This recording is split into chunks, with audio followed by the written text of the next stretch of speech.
A minha mãe, ela nunca gostou de internet, rede social, nada do tipo.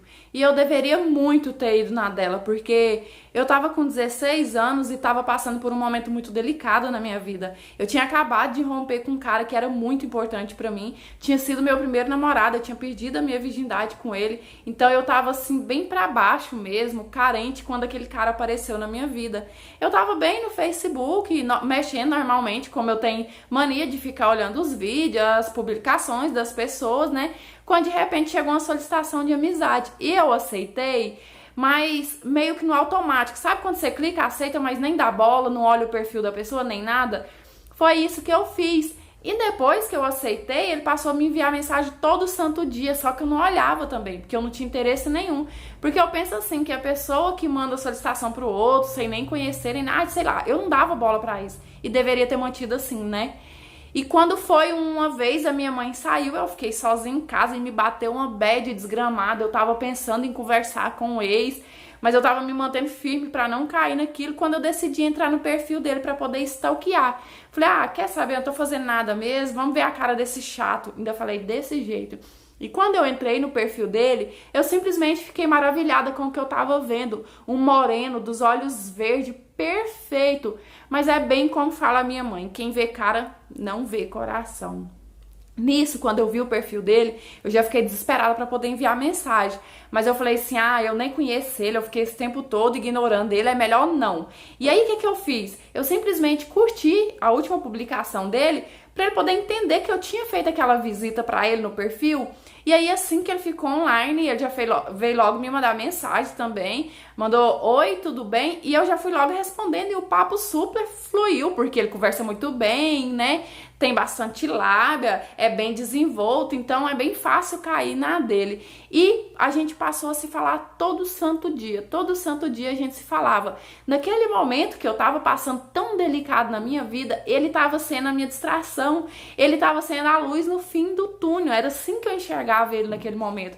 E ele era tão atencioso que ele me enviava foto da família dele inteira, assim ele dizia ser a família dele. Porque ele falava que queria que eu conhecesse todo mundo para quando a gente se encontrasse. Resumindo, não tinha como não se apaixonar. E 5 meses depois da gente estar se falando todo dia, já tá bem íntimo, a gente decidiu que era hora de se conhecer pessoalmente, ver se ia rolar mesmo. E eu dei uma vacilada tão feia, porque a gente marcou de se encontrar, saiu pra comer uma pizza, e eu já tava super afim dele, e ainda inventei de tomar vinho, e tomei muito vinho, e eu não tinha costume de beber. Então, acabou que eu fiquei bêbada e ele me levou para um motel e a gente acabou transando na nossa primeira vez. E eu não tava com intenção disso. A minha intenção era simplesmente conhecer ele, ir pouco a pouco.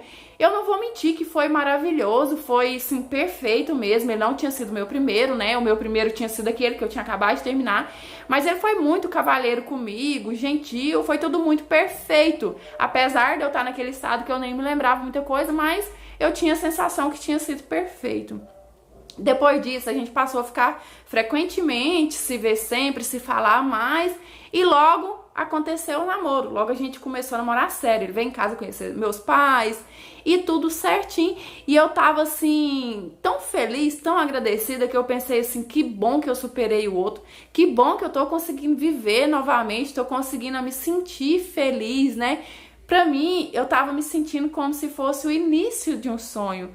Mas no final foi bem ao contrário disso. Porque no meio do nosso namoro ele começou a mostrar uns comportamentos muito estranhos, do tipo ficar com ciúme demais, ele se estressava comigo sem mais nem menos, começava a gritar, depois começou a proibir as minhas roupas e por final ele me fez desistir até da minha academia, que era minha paixão a vida inteira.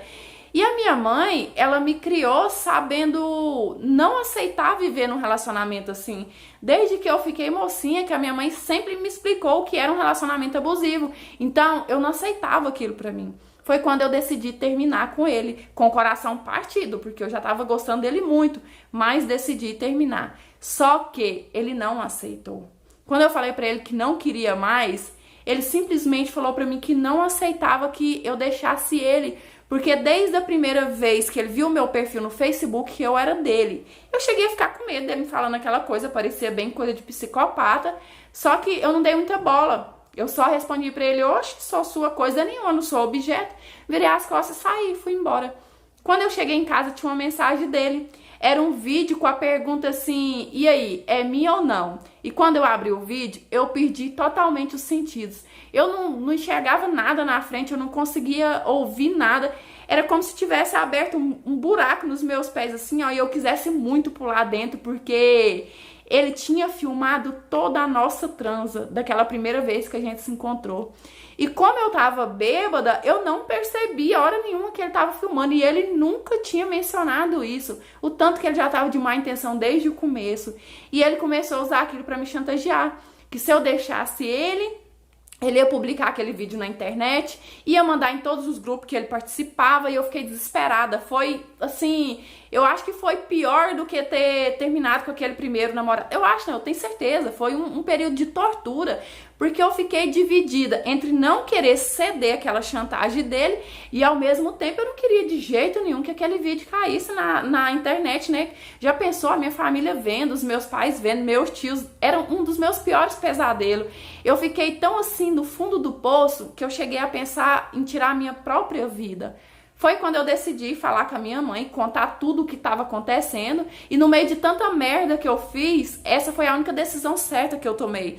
Porque a minha mãe me incentivou, me deu coragem para poder ir na delegacia e prestar queixa contra ele. E o bom é que eu tinha todas as conversas, mostrando o vídeo, mostrando as chantagens que ele estava fazendo. E na época eu tinha 16 anos e ele já tinha 25.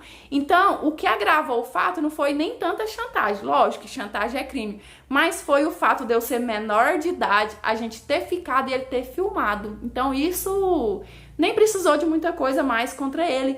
E ele acabou sendo preso e eu confesso que por muito tempo eu tinha medo, eu tinha pesadelo, né? Do momento que ele fosse sair da cadeia e viesse atrás de mim pra vingar de mim, da minha família, ou mesmo que ainda acabasse soltando aquele vídeo. Mas graças a Deus eu nunca mais soube dele, ele nunca mais apareceu na minha vida. E se tem duas coisas que eu sou traumatizada até hoje, é bebida e Facebook. Oi, meus amores, tudo bem com vocês? Eu espero que sim. E essa história não é minha, foi apenas uma interpretação de uma das histórias que eu recebo dos meus inscritos lá no e-mail. As histórias são reais, baseadas em fatos reais ou mesmo fictícias. E eu espero que vocês tenham gostado demais dessa interpretação de hoje. Deixe seu joinha, que é muito importante para o crescimento do canal. Se inscreva se ainda não for inscrito para fazer parte do nosso cantinho e ative o sininho de notificação, porque assim toda história que eu postar o YouTube vai te notificar. Me segue lá no Instagram, tá passando na sua telinha, vai estar o link na descrição do vídeo também, porque por lá eu fico mais pertinho de vocês, conversando, interagindo, mostrando um pouco do meu dia a dia, tá bom? Vou deixar também na descrição e nos comentários o e-mail, caso você queira me enviar a sua história. E é isso. Beijão, fica com Deus, fique em paz, até os próximos. Tchau, fui!